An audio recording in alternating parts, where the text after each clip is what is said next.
To my viewers out there who are thinking about growing their career path in regulatory affairs, this video is for you. Stay tuned.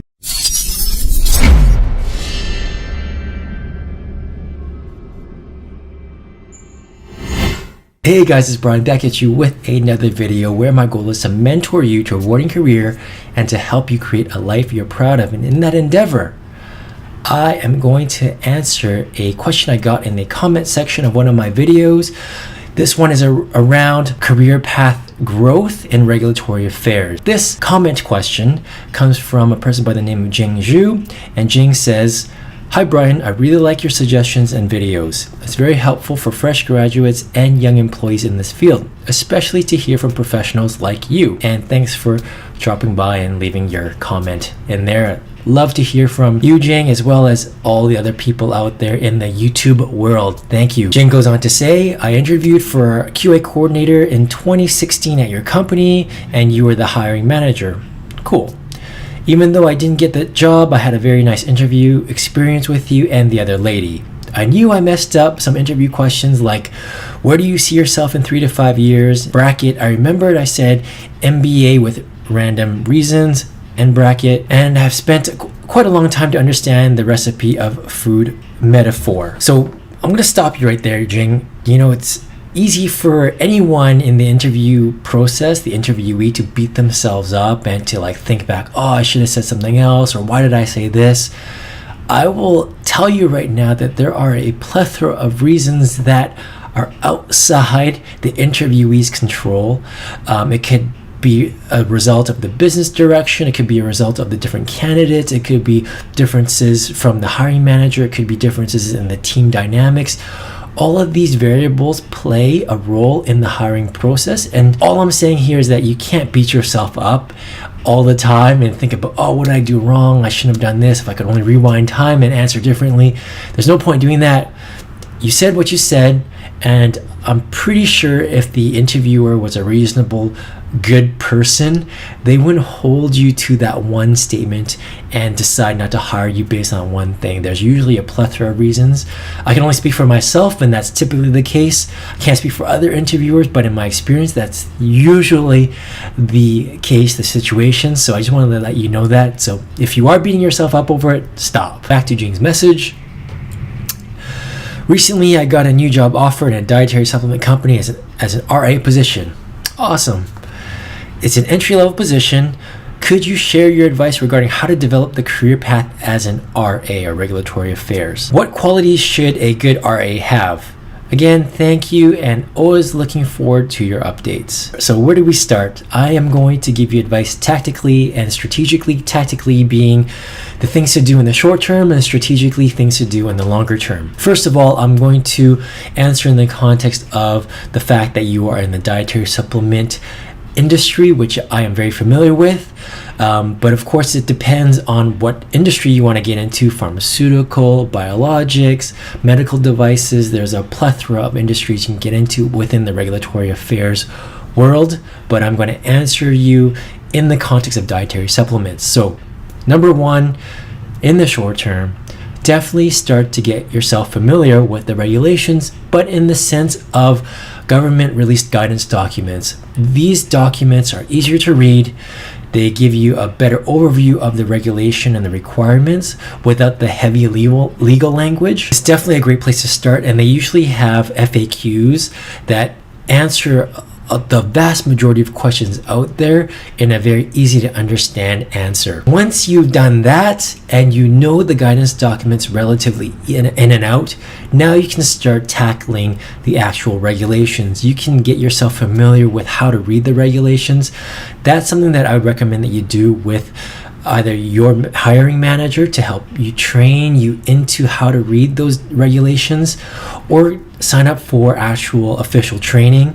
You can find industry groups, industry organizations out there that will actually go over the regulations with you. They'll make it easier to understand, but then they'll actually show you how to read the regulations. So now you're going to have a relatively good baseline knowledge of the regulations. You're obviously going to have to start applying this.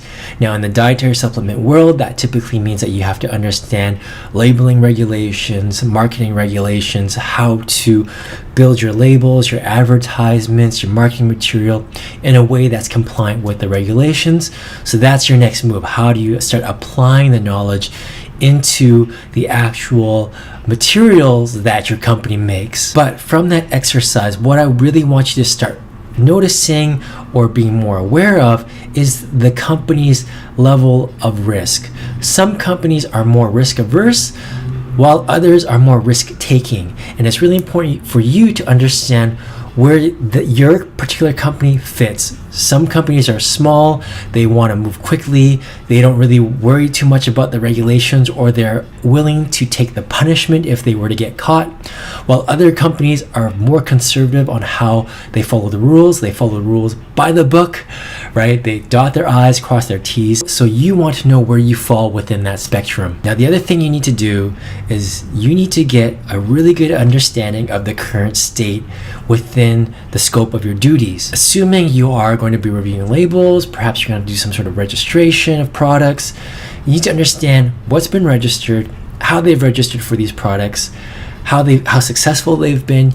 The idea here is you really want to get a sense of the current state. From there, you can develop either improvements, or you can see how good their practices are, and maybe you just want to continue along with that strategy. Now I'm going to take a quick moment to pause and just quickly plug in the fact that it's so important that people that are starting in their careers know what their game plan is within the first 3 months. And I think a lot of people, when they enter into a new job, just assume to get plucked into the world that they're going to enter in that company. They're expected someone to train them, and they just get work done. I really encourage people to go in there with a much more proactive mindset so that they can start thinking longer term. How are you really going to grow in the company, get promoted, become a leader in that company, be seen as someone they can put on that list to be a successor for the company's future? That is a very different type of discussion.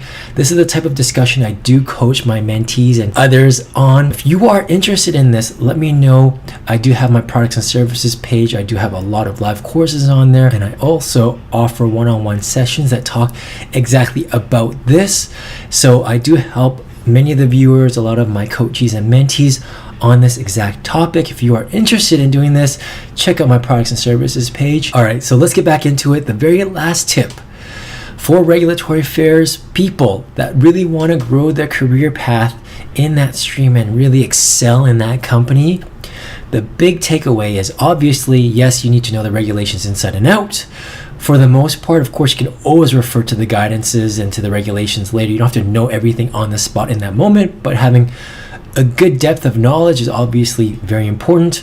But the big takeaway is that you don't fall into the trap of being just the regulatory affairs person. What do I mean by that? Yes, there are regulations. Yes, it is very explicit.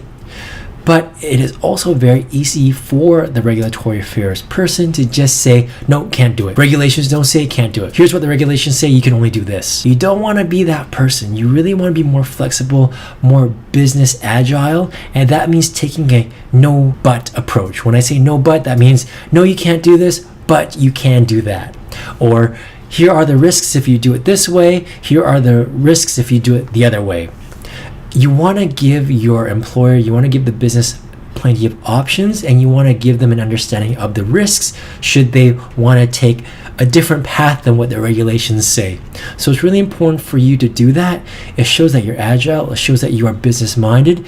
It shows that you're willing to think outside the regulatory affairs path, which is so important if you want to be a leader, if you want to grow within the company or beyond the regulatory affairs stream. So there you have it, folks. My tips on how to really establish yourself for career growth in regulatory affairs. Jing, I hope I answered all your questions.